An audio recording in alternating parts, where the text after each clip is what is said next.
नमस्कार दोस्तों, मैं अनामिका आप सबका अनामिका एस्ट्रोलॉजी में हार्दिक स्वागत करती हूँ। आज हम बात करेंगे नया साल नया सप्ताह कैसा होगा, यानी कि वृषभ राशि जनवरी 2025 आपके लिए पहला सप्ताह किस प्रकार से प्लान करें। 1 से लेकर 7 जनवरी तक का समय पूरी जानकारी देखें। इस बार वीडियो के अंत में आपको बताऊंगी लकी और अनलकी डे भी, इसलिए मिस मत कीजिएगा। आगे बढ़ने से पहले वीडियो को लाइक करें। कुंडली विश्लेषण के लिए वीडियो की स्टार्टिंग में दिए गए व्हाट्सएप नंबर पर टेक्स्ट कर अपॉइंटमेंट फिक्स करें। परेशानियों को झेलिए नहीं, सटीक और सरल समाधान जानें। और अगर अभी तक ईयरली प्रेडिक्शन नहीं देखा है तो इस वीडियो के एंड में पिन करूंगी, देखिएगा आने वाला साल कैसा रहेगा। दोस्तों, हम बात कर रहे हैं जनवरी महीने का पहला सप्ताह 1 तारीख से 7 तारीख तक जाएंगे। और वीडियो के अंत में जैसे कि मैंने बताया लकी और अनलकी डे बताऊंगी, उसके हिसाब से अपने सप्ताह को प्लान किया तो बहुत कुछ बदलेगा। शुरू करते हैं 1 तारीख से। 1 तारीख सुबह 6 बजे चंद्रमा का राशि परिवर्तन होगा और चंद्रमा धनु से मकर राशि में प्रवेश करेंगे। यानी कि 1 तारीख सुबह 6 बजे तक के समय की बात करें तो ये समय उतना उपयुक्त नहीं है। लेकिन दोस्तों, आपके लिए गुड न्यूज़ है, क्योंकि साल के पहले ही 2.5 दिन आपके लिए बहुत ही खूबसूरत साबित होंगे। 1 तारीख को सुबह 6 बजे से लेकर 3 तारीख सुबह 10:46 तक का समय भाग्य का होगा, लक का होगा।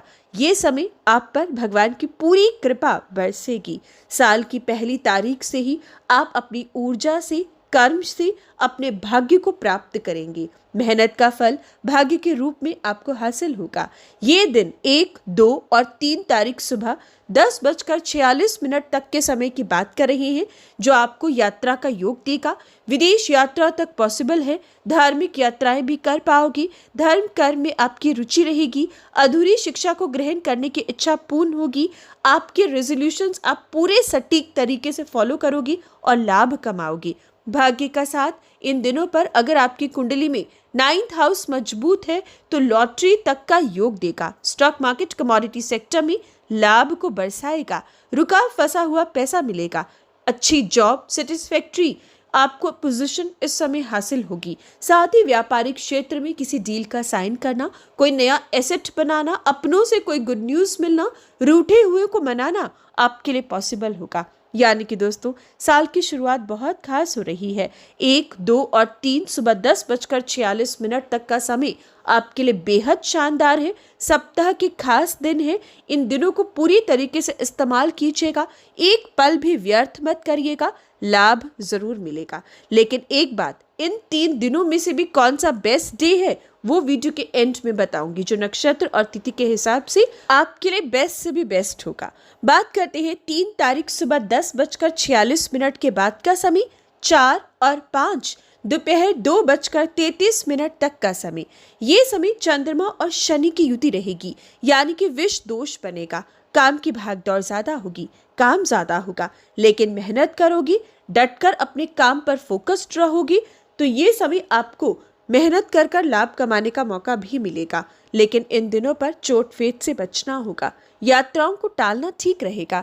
देश विदेश संबंधित भी ये दिन कुछ खास नजर नहीं आते। ये दिन आलस भी आपको किसी न किसी रूप में घेर सकता है। इन दिनों पर अपनों से वाद विवाद से बचिएगा। चिड़चिड़ापन, स्वार्थ, लालच और आलस, ये सभी चीजें आपको परेशान करेंगी। हालांकि इन दिनों पर अगर पहले से कोई काम शुरू किया है तो उस पर मेहनत करने से उसका लाभ 5 तारीख 2:30 बजे के बाद आपको प्राप्त होगा। स्टूडेंट्स डिस्ट्रैक्टेड दिखाई देंगे। पढ़ाई करने बैठोगे लेकिन सिर का दर्द या कोई और वजह कंसंट्रेट करने नहीं देगी। साथ ही माता की सेहत भी चिंता का विषय बनेगी।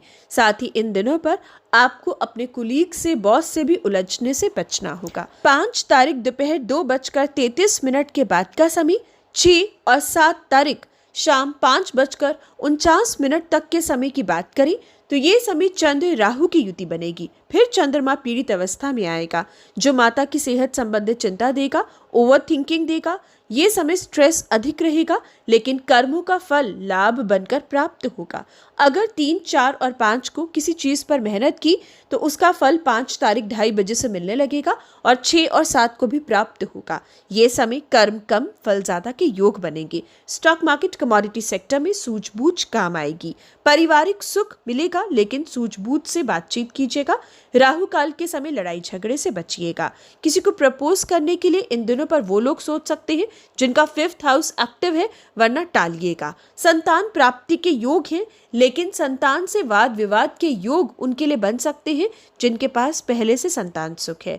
साथ ही ये दिन अगर हम बात करते हैं सरकारी काम या राजनीति की, तो बहुत सूझबूझ रखनी होगी, क्योंकि योग अच्छे हैं, आपको लाभ प्राप्त होगा, लेकिन दोस्तों पेशेंस रखनी होगी, तब जाकर ये दिन पर आप कुछ लाभ कमा सकते हो। साथ ही अगर इन दिनों पर हम बात करते हैं स्टूडेंट्स की, तो आपको भी मिला जुला परिणाम मिलेगा और देश विदेश के लिए ये दिन भी भारी नजर आते हैं।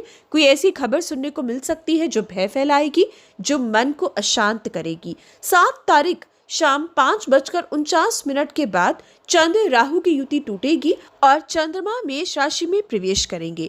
ये पल, ये समय आपको विदेशी जमीन से लाभ होगा। विदेश ट्रेवल की इच्छा पूर्ण होगी। साथ ही आप खरीदारी कर सकते हो, इच्छा अनुसार खरीदारी के योग बनेंगे। कोई गेट टुगेदर, कोई फंक्शन एक्सपेक्ट कर पाओगे। साथ ही इस समय में नए रिश्ते, नए मित्र कायम होंगे। बात करते हैं शुभ रंग या अंक की, उसके बाद लकी और अनलकी डे जरूर जानिएगा। तो दोस्तों 1 तारीख सुबह 6 बजे तक शुभ रंग ऑरेंज और शुभ अंक 9। 1 तारीख 6 बजे के बाद 2 और 3 सुबह 10:46 तक शुभ रंग पीला और शुभ अंक 3। 3 तारीख सुबह 10:46 के बाद 4, 5, 6 और 7 शाम 5:49 तक शुभ रंग ब्लू ब्लैक और शुभ अंक 8। 7 तारीख 5:49 के बाद शुभ रंग पीला और शुभ अंक 3 रहेगा। बात करें उपाय की, तो दोस्तों 1 तारीख की शुरुआत सुबह सूर्य नमस्कार से कीजिएगा और सूर्य देव को जल अर्पित जरूर कीजिएगा। पहली तारीख से भगवान गणपति को भोग लगाना शुरू करिएगा। आपके आधे से ज्यादा संकट यूं ही समाप्त हो जाएंगे। बात करें 3, 4, 5, 6 और 7 को, तो विष दोष और ग्रहण दोष रहेगा, इसलिए इन दिनों पर रोटी काले कुत्ते में जरूर डालिएगा, पक्षियों में अनाज डालिएगा। राहु काल के समय शांत रहिएगा, सेहत का ख्याल रखिएगा और रात में चंद्र बीज मंत्र पढ़कर सोइएगा। बात करते हैं लकी और अनलकी डेज की, तो दोस्तों नक्षत्र, तिथि और योग के हिसाब से 2 तारीख आपके लिए सबसे लकी साबित होगी और 5 तारीख सबसे नकारात्मक नजर आएगी, इसलिए उपाय जरूर कीजिएगा और दिन को खास बनाइएगा। लाइक और शेयर करें। चैनल सब्सक्राइब नहीं किया तो आज जरूर करें। Happy new year.